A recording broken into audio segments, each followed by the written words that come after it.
everyone, welcome to Manx Radio. I'm our election producer, Amy Griffiths, and this is our general election candidate interview series.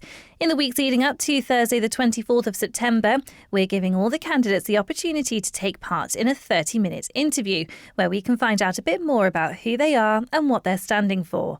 Up next, it's the turn of Chris Thomas, who's standing in Douglas Central. He's been speaking to Alex Brindley. Today I'm talking to Chris Thomas, who's seeking re-election in the constituency of Douglas Central.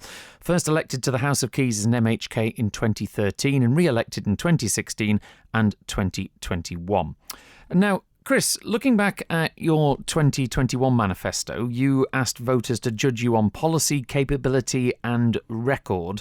And your new manifesto, the portions we've seen, describes you as someone who is getting things done. So what are the three biggest things that you can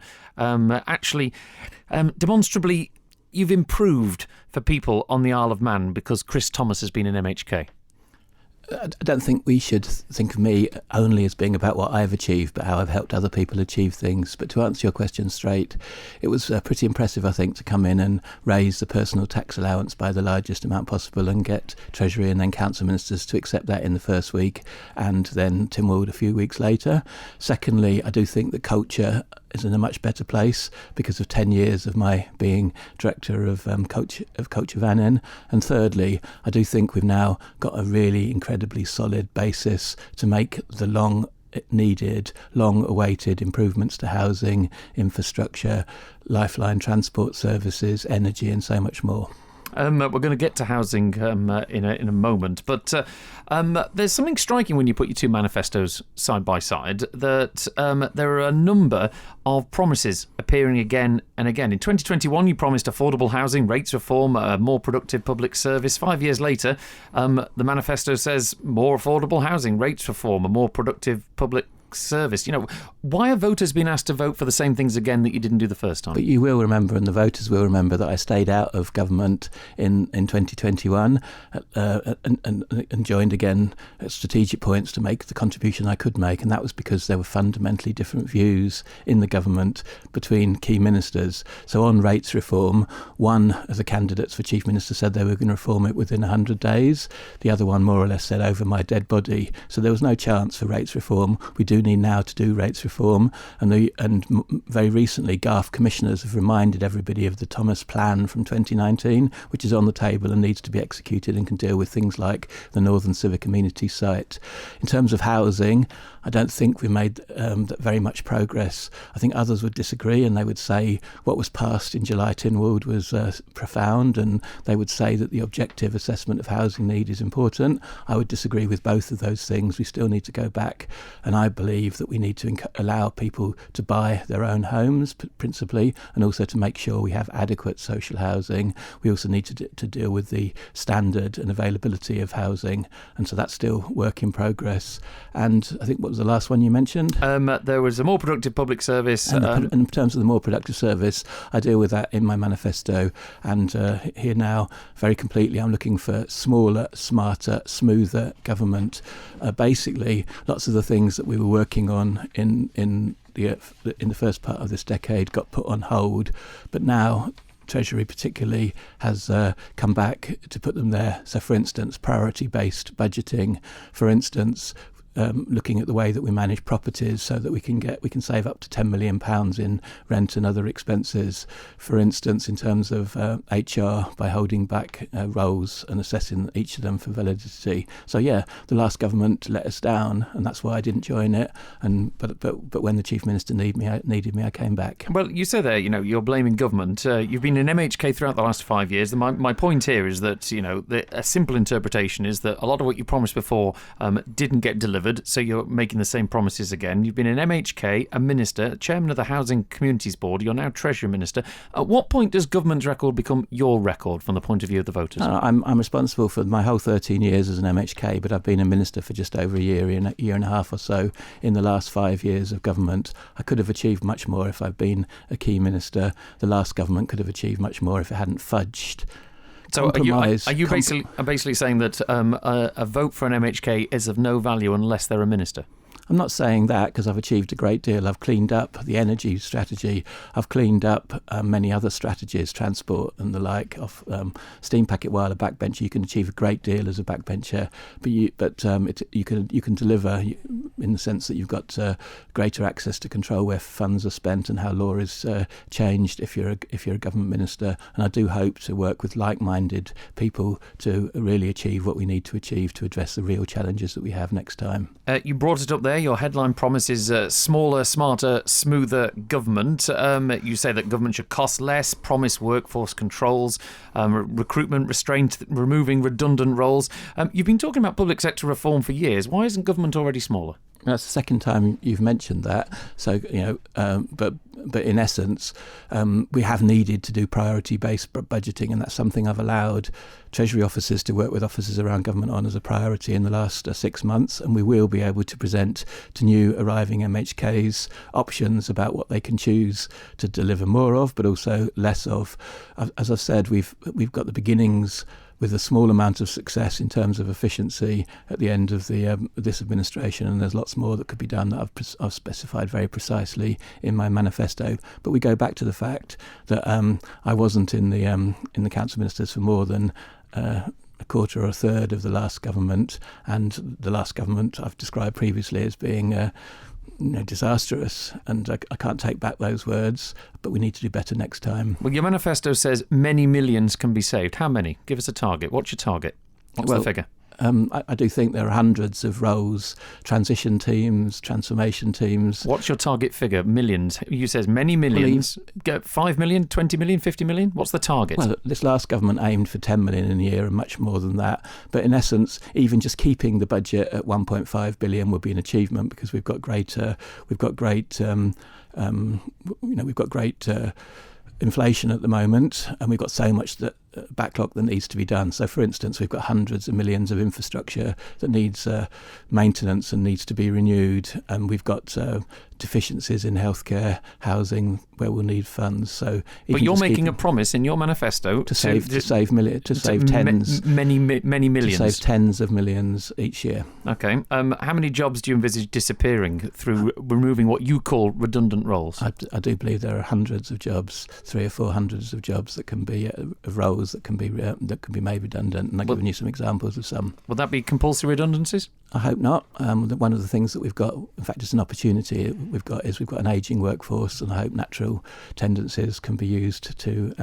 Well, surely though, if they're redundant roles, it's the role that's redundant, not necessarily the person. So we could have a whole load of redundant roles filled by quite young people in the working sector. How would you get rid of those? Well, no, and I think you misunderstood me. So the roles are made redundant, as you say, but we've also got some very talented people.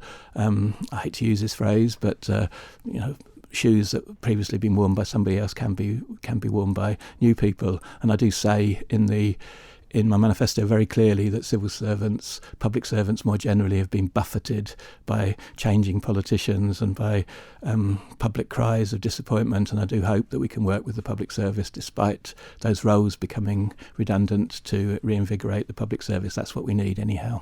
Moving on to another area, in 2021 you advocated helping businesses in areas like hospitality, retail, care, and also paying a minimum wage another £2 higher. Now your 2026 manifesto now lists the slowing of the minimum wage rise as one of your personal achievements. I mean, how can slowing the wages of some of the island's lowest paid workers now be an achievement? What would you say to the people who are on the lowest wage when you say that's an achievement? Well, the minimum wage has gone up by far more than £2 since 2021, and it became absolutely critical last autumn that we looked at all household incomes, business owners, small business owners' incomes, as well as earners.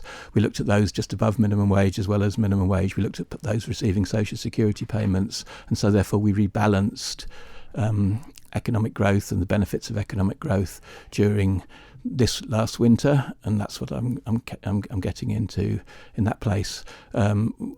Previously we had a blind numerical obsession with the minimum wage and the living wage, which became out of kilter with the real living wage. If you describe the slowing of it. When you actually advocated a rise, you've then slowed that rise, and you describe that as an achievement. Why should a minimum wage worker actually celebrate receiving a smaller increase and less money? We're not looking only at minimum wage workers, we're looking at everybody. And alongside minimum wage being slowed, we've had a huge increase in the personal tax allowance. But that's not described as the achievement. The achievement is described as slowing the minimum wage. Why is that something you should be proud of? Well, because we changed. I worked with the Chief Minister to change Tynwald policy of 4.5 years in January 2026, and that was necessary to do that, and that rebuilt confidence to allow for more job security, to allow for everybody to increase their actual take-home pay, because it went alongside an increase in the personal tax allowance, and it also rebuilt confidence, which is the bedrock of investment and the future of our island. Can I ask then, did you get it wrong in 2021 with your manifesto pledge then? No, my manifesto pledge in 2021 was right too. I didn't talk about linking it to the living wage because I could see that was wrong then, so I talked about a £2 increase very, very wisely and sagely. And let's move on to the world of tax. You said you accepted the Treasury in 2026 after agreeing with Alfred Cannon the decisive budget change allowing you to keep more of your money, was the quote. Now, you joined Treasury just 6 months before an election and delivered what you described as the largest ever personal tax allowance rise. Isn't that just an election year tax giveaway? No, it's rebuilding confidence in the economy, which will mean we'll have more investment, more secure jobs and better incomes for nearly everybody. Why wasn't this done then 2 or 3 years ago, if it's part of fiscal policy? It's not for me to defend the previous Treasury Minister and the big government, big tax obsession that basically permeated government for many years. So the budget was your budget then? You came in 2026 and you changed the policy? It's not. That is a very fundamental policy. It was changed very quickly in the first week. All the rest of the budget was the government's budget, which had been worked up inside government over the previous 6 months. By that I mean infrastructure investment, revenue budgets inside the departments. But we had to finance that £2,250 increase in annual personal tax allowance for a single person. So, for very simplistically, for voters out there, are we effectively, or have we used public reserves to fund an election year tax cut? No. Okay, thank you. Moving swiftly on, the structural deficit, you say it cannot continue. And I just need to establish that, because basically we still came in the year with a substantial budget surplus, and also 40% of that increase had already been budgeted. Well, you've said in your manifesto, which is candid, it says reserve interest is used to finance the structural deficit. This cannot continue. So when will it end? You've been Treasury Minister. When do you think this is planned to end? So 2030, excluding the use of some interest, and soon afterwards including interest. So basically, like previous, like on previous occasions, and one time previously when I was most closely involved in government, we got pretty close to achieving this. That's the period 2016 to 2020, but it does need to reduce. What annoyed me most in the last 3 or 4 months of other people beginning their campaigning trend is their misunderstanding about the fact that we weren't reducing reserves. We were just spending the interest on reserves, so the real value of reserves was going down. So perhaps I overmade my case when I first talked to them in the Broad Suite, and we perhaps over-egged the slides that we used, but we wanted people to understand that money is not plentiful, that public finances are fragile and need to be used with care, and so therefore we stress the fact that we weren't preserving the real value of reserves by using the interest on the reserves. So since I became Treasury Minister, the reserves have continued to rise, and they will continue to rise through the next 5 years. Disasters, taken into account, we hope. And in terms of, you mentioned there about how we got close in 2016 to 2020, but the one thing you mentioned earlier there is we've got a huge amount of deferred maintenance. I mean, you can cut costs if you don't maintain things, and then everything begins to crumble. So surely, haven't we we haven't really got there in reality? We've just stored it up for another day. Yeah, your interview you're on fine form today, Alex. You're completely right. So there were the easy, cheap non-visible decisions that were made back in 2016 by, for instance, the infrastructure minister, who decided just not to maintain highways and not to maintain buildings because people wouldn't notice for a while. We had talk about structural reform to make things change. That's not going to work. That's why we need priority-based budgeting. We actually need smaller government. We need to spend money where it's needed most. That's why we really need to seize the efficiencies, digital first, not digital only. It's why we really need to begin to realise cash from buildings and properties that are no longer needed, because we now are in a situation where every penny of our public reserves is precious and needs to be used wisely. Now, let's get back to the topic of housing, which we touched on earlier. You could claim this is another repeated promise. You called housing a crisis in 2021. You chaired the Housing and Communities Board and subsequently became the Infrastructure Minister. 5 years later, housing again is one of your manifesto priorities. What did you fail to do last time? I just never managed to persuade the Chief Minister to keep his promise to me, which was to give me a budget and to give me power. So basically, I don't blame him, because I don't think he was in control of his council ministers right from the word go. And essentially, the Housing and Communities Board has a budget which the council ministers dictated would be used on emergency housing and pretty much nothing else. And it's just a talking shop. And unfortunately, I think there are still different views about even what we're trying to achieve in housing. I could sense that when I was trying to operate inside the Housing and Communities Board framework. Some people wanted to massively expand public housing, for rent. Others wanted to continue to support the home ownership as an aspiration, and we're still in that situation. But my manifesto and policies are written decisively towards going back to remembering that this is an island of homeowners. And in terms of some of the principal 2021 proposals, could you put a tick next to any of them of being delivered or at least started? Yeah, emergency housing, a great job's been done. We used to have roll-out beds in the basement of a church. We now have a system of emergency housing with rules and regulations around it. We've had an adequate assessment of housing need and housing numbers. The work that was started back in 2017 on improving standards, environmental health standards, has carried on. So there has been progress, but we've still got so much to do. The conveyancing process is convoluted. The way we finance housing, the way that we choose which houses to finance is convoluted and bureaucratic. But Treasury has worked on this a lot now. Treasury has been stepping up to the mark and is beginning to prepare to make profound systematic change next time round, I hope. Now let's look at you as a constituency MHK, because of course the Isle of Man is not just about being on a national stage, it's what you do locally. And your new manifesto says that you've been trying to improve resident parking and to maintain community and school facilities. Now, the word trying stands out to me there. I mean, after 5 years, why does the manifesto say trying rather than improved?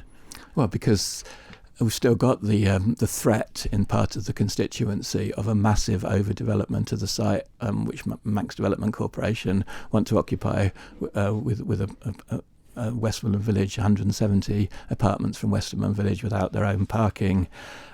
We've still got squabbles about parking spaces because we haven't as yet revisited the way that residents' parking zones operate. I did, as Infrastructure Minister, organise a huge public engagement round, and we came up with recommendations, but they haven't yet been implemented.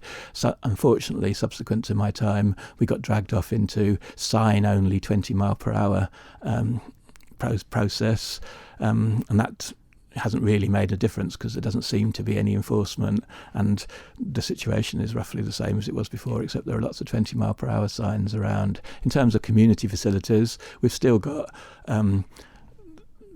what used to be called the family library in a precarious place with a funding that's the cut isn't quite as yet assured. We've still got issues with the Scout Hut off of Domain Road, which is wrapped up in the development. All around the constituency, we've got community facilities that are under threat, and it's my job to make sure that the national policy is right so that those community facilities are protected. In terms of sports facilities and arts facilities, I say that's what is one of the achievements of the government. And I remember Alistair Ramsey wrote to us all about this, and I responded, the Villa Gaiety is a great place and it's better than it was 5 years ago. We've still got excellent sports facilities, although we probably need to work with the council and others more around Nobles Park, Kensington Road. So in terms, though, of, you mentioned there, one of the successes of government and things like this, taking national politics out of it, residents elect politicians to achieve things. Mm-hmm. What can you say in Douglas Central since 2021 has happened because of you? Well, for a start, the Scotland Jubilee has now got a firm commitment inside Tynwald to replacing it. Henry Bloom Noble is further ahead on having its new facilities to get rid of some expansion. There are some changes to pavements and crossings, which I've encouraged. But look, basically, as you've identified, we need more money spent on infrastructure, especially on highways, pavements, crossings, and that's so important for us in Douglas Central. Okay, I want to look more about you and your decision making in terms of the last 5 years. You said you declined to join Coman in 2021 because political direction was unclear, and then you voted in 2024 that you had no confidence in Alfred Cannon as Chief Minister, and your 2026 manifesto now positively highlights the agreement you reached with Mr Cannon before accepting the Treasury job. I mean, what changed? Was it Alfred Cannon's leadership or your assessment? My assessment, I freed him from being a prisoner in his own Council of Ministers. I think he was a frustrated Chief Minister 2014, 15, 16, and I enjoyed freeing him from the constraints of being in a Council of Ministers that was big government, big taxation, to one that was more realistic and more pragmatic. But forgive me, a no-confidence vote, it's not a policy disagreement or whether he's... You were saying he was not fit to command the confidence of the political House of Keys. Does he have your confidence as Chief Minister now? What's changed? I seconded the vote of no confidence. I think many people were very disappointed in me for doing that because it was the first time there'd been a confidence, and the mover of the no confidence motion was a new backbencher. I was an established politician. It needed to be done, and the result of that was what happened in 2015 when the island plan was refocused, and there was a greater increase attention to off-island travel and the huge trauma there at the airport and in the sea services. There was a greater focus on border security and changing the immigration system. There was a greater focus on doing something practical about infrastructure, and come to that in a moment. But forgive me, you're ignoring my question, which is government changed, and then I very, very, very delighted to go in there and help the Chief Minister remove his Treasury Minister and his Infrastructure Minister so the job could be completed. If Alfred Cannon is nominated for Chief Minister after this election, will you vote for him? We don't know as yet who the Chief Minister candidates will be. My focus is on being the best possible Treasury Minister. To the moment, I'm not the Treasury Minister. And your manifesto says that voters deserve to know what candidate MHKs would support before an election. So does that principle require you to answer that question? And I said what policies they would support, not what people. So my whole manifesto is written in a way such that I want absolute clarity amongst the 13 people that determine the next Chief Minister in the government, so we don't end up with the fudge. Look, the Manx way and a good way is to look for compromise and consensus. It's not political fudge. And in 2021, we ended up with political fudge with Tony Blair at one end of the table and Boris Johnson at the other end of the table. That's not going to work. We need to have at least 13 people who've arrived through compromise and consensus on a government with a good direction, with a good Chief Minister, a good Treasury Minister, and a good balance of the team inside the Council of Ministers, supported, I hope, by the rest of the House of Keys, so that we can actually meet the real challenges that we've definitely got at the moment. Speaking of challenges, because we're going to be running short of time, energy. 10 years has become 25. In 2021, you called for a 10-year just transition to settle the island's future approach from fossil fuels and electricity. Now you say that there's no costed and funded roadmap, and you're calling for a 25-year transition. Okay, doesn't that demonstrate how little progress has been made over the last few years? I think so. It's an acceptance that we're years away. When you hear that the interconnector can't be here before 2031, 2032, even if we need one, when you hear that the combined cycle gas turbine can be running till 2040, 2045 if we need it, and we probably do need it for dispatchable energy. We're into the really long game in this. The sorts of numbers that were mentioned are absolutely huge around the energy strategy, and we're really not very close to having a just transition defined, and so that's why I've extended the period. In actual fact, 2050 is the target inside the Climate Change Act, and it's also the target in the 27 National Infrastructure Strategy that address these. So I've just been a bit more blatant and open to say that this is a long-run process and hundreds of millions are involved. But you were infrastructure minister for a time. Energy was one of your major political causes. Why are you asking voters for a roadmap 5 years after promising one? I am a practical, principled and probing politician, and energy was one of the issues that I fell out with the Chief Minister and other ministers over, because I wanted gas development and production to be done right. They wanted to skip a stage with the seismic surveying. I started getting into the actual transition in terms of heating homes, in terms of transport and in terms of electricity generation, and discovered to my satisfaction as a backbencher over 24, 25 that we really still didn't have a clue exactly how that was going to work. We just got ideas, but now we've got to make them practical. Speaking of which, because we are running short of time now, gas, what evidence can you give voters that commercially recoverable gas actually exists in sufficient quantities to make it worth pursuing, which is something you've put in your manifesto? So the same evidence that was there after the Cameron study back in 2013, which was using the BP 2D seismic survey and other data. Essentially, we ended up with a company operating the gas field license of the gas field, which had insufficient money to do the job, what I believed to be a proper way. And so therefore, what I've called for in my manifesto is an invitation to new people to take forward that licence, that previously issued licence.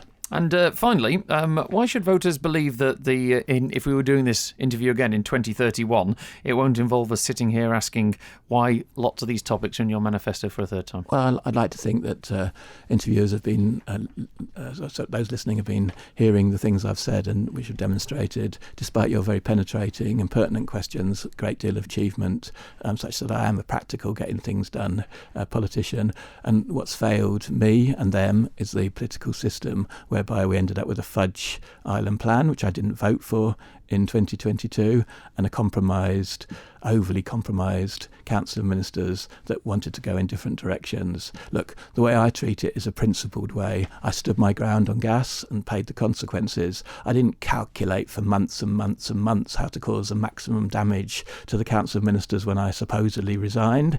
I'm principled, and finally, I'm probing. There are graphs in my manifesto, carefully constructed graphs to show the actual facts, because far too often we end up with myths that are propagated inside politics, and what we need is somebody like me, a practical, principled and probing politician to get things done. Now, finally, Chris, thank you for your time. You've got just under 2 minutes now to speak to directly the voters of Douglas Central. Why should they re-elect you on the election day? Oh, please play that last minute or so as part of that 2 minutes. But in essence, I've put together 20 pages, 250 words per page with a picture to explain some of these big issues, big challenges that need solving. I can do it. We need experience. Look, in a week, I managed to essentially change a fundamental part of the budget and persuaded my Tynwald colleagues, having first persuaded Council of Ministers and Treasury. That's pretty practical. Just think what we can do in the first 100 days after the election for the public good. My budget speech was the shortest in living memory, I understand. We're going beyond talking now. We need to have action. And for that, you need to have people who understand what they're doing, to have a background and experience in getting things done. And I offer myself to the candidates of Douglas Central for that purpose. Please read my manifesto. Please get in touch if I haven't managed to meet you on your doorstep. I look forward to your vote. Please vote wisely. Thank you very much. That was Chris Thomas, who's standing for election in Douglas Central. Also standing in the constituency are Anne Corlett, George Hargreaves, Andrea Krüger, Sharon Bridgens, Peter Shimmin and Devon Watson.